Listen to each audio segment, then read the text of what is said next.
Umaawat lamang pero napatay sa saksak ang isang lalaki sa Pasig. 3 taong nagtago ang magkapatid na suspect hanggang maaresto sa bakas. Tunghayan sa aking eksklusibong pagtutok.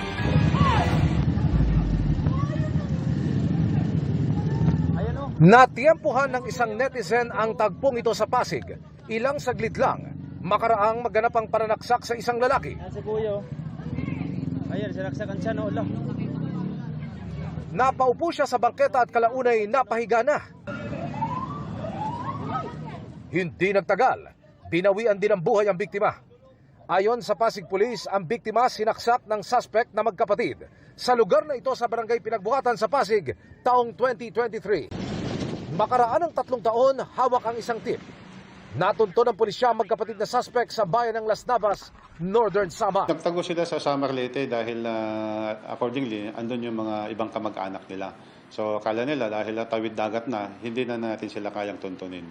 At mayroon din silang mga intensyon na itago ang kanilang mga identity dahil tubaba na rin sila at nagbago na rin ang kanilang anyo.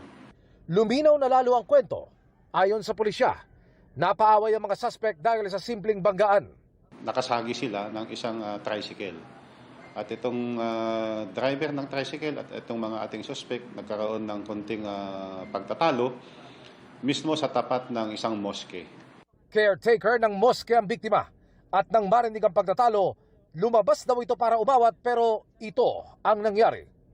Kasama ang palad, itong ating biktima na umawat lang ay siya yung pinagbuntunan ng init ng ulo ng mga suspect at sinaksak nila itong ating biktima. No comment pa sa ngayon ng mga suspect. Ang pamilya ng napatay nagpapasalamat at nabigyang hustisya ang krimen.